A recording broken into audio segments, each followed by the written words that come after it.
이런 사건의 피해자들의 경우 변호사한테 와서 가장 많이 하시는 말씀이 변호사님, 저 돈을 어떻게 찾을까요? 제 전 재산입니다.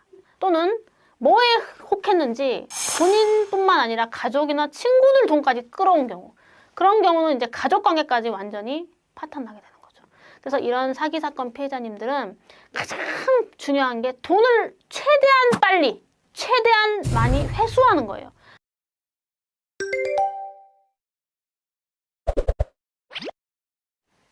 안녕하세요. 나는 변호사다. 김세라 변호사입니다. 제가 이제 사기 사건 피해자분들과 많은 사건을 이렇게 하고 면담을 하고 하다 보면 피해자의 부류가 좀 갈리는 것 같아요. 한 부분은 이제 좀 40대, 특히 50대 가정주부님들, 그러니까 이런 분들은 평생 살림만 하고 자식만 키웠지 어떤 세상 돌아가는 물정을 잘 모르거나 굉장히 순진하세요. 그래서 다른 사람 말 잘 믿어. 또는 뭐 20대 사회초년생이나 신혼부부 이런 층이 있고, 그러니까 좀 약간 좀 어리숙하다고 해야 되나요? 좋게 설명하자면 그런 거고, 한 층은 배울 만큼 배우고 재산도 많아. 그러니까 약간 화이트 칼라 이런 쪽이 있어요. 이 두 분이 사실 사기죄 피해자로서 타겟팅이 되는 유형을 분류하면 이렇게 좀 갈리는데, 어느 유형이든 같이 이렇게 섞여 있는 경우가 있어요. 그게 오늘 설명할 소위 말하는 투자 사기. 금융 투자 사기라고 설명하기도 하는데, 그래서 이제 이런 투자 사기 사건의 기본적인 유형과 법률적 대처 방법을 설명을 드리겠습니다.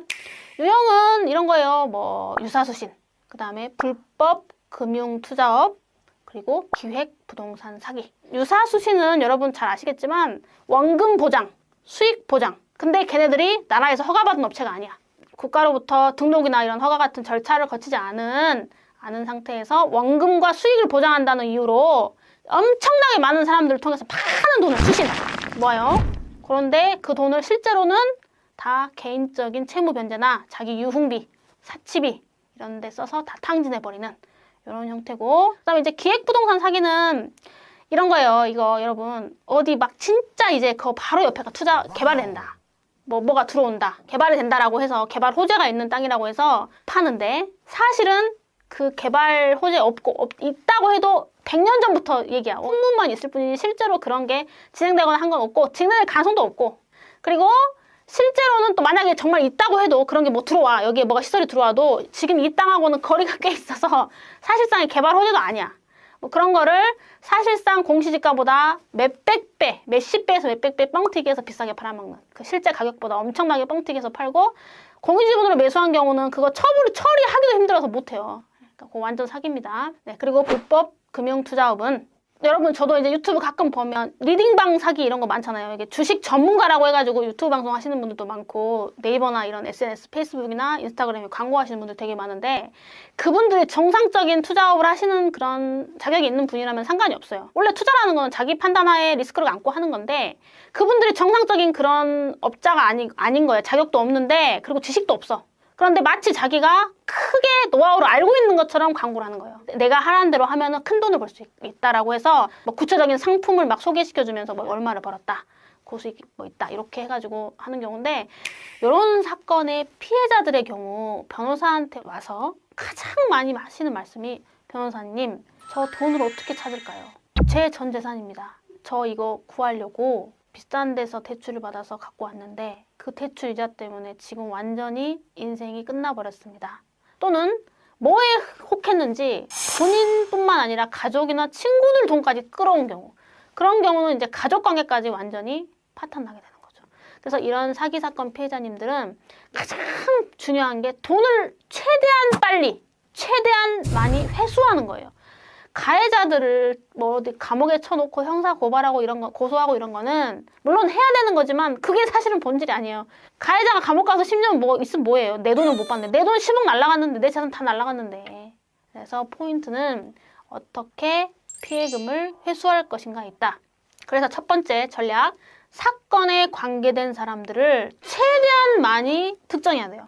그러니까 여러분들이 가장 많이 범하는 누가 변호사님 저 사기당했어요 라고 말을 하면서 딱 한두 명의 가해자만 특정하는 경우가 있어요. 그런데 말씀드렸던 유사수신이나 불법 금융투자업이나 기획부동산 사기와 같은 투자 사기의 사건은 최소 5명에서 많게는 10명 이상의 사람들이 결합돼서 엮여 있어요. 혼자 못해요. 그래서 조금이라도 연관이 있고 조금이라도 이 사건 발생에 기여를 한 사람들은 다 일단 리스트를 만들어야 돼요. 그래가지고 그 사람들을 어떻게든 연결을 시켜서 사건 화를 해야 되고, 그 다음에 또 두 번째는 그들 중에서 재산이 있는 사람, 그들 중에서 집행 재산이 있고 내 채권을 확보할 수 있는 그런 재산이 있는 사람들 거를 먼저 가압류를 해야 돼요. 고소는 고소고 가압류, 부동산 가압류도 좋고 채권 가압류도 좋습니다. 그래서 뭐든 해서 일단은 최대한 미리 좀 해놓고, 그리고 나서 추가적인 본안 소송이나 재판 절차 진행해야 돼요. 여기서 여러분들이 많이 여쭤보시는 게 변호사님 제가 여기저기 찾아보니까 뭐 배상명령 신청이라는 게 있던데 굳이 저 민사로 해야 됩니까? 굳이 가압류를 해야 됩니까? 그건 아주 1차원적인 생각이에요. 배상명령 신청에서는 대부분의 사건 사실 각하 결정이 나오는 경우가 많고, 설령 피해 금액을 판사가 인정해준다고 하더라도 형사 사건 기소돼서 공판까지 가는데 2년 걸립니다. 그동안 관련된 사람들을 재산 다 어디로 빼돌리고도 남아요.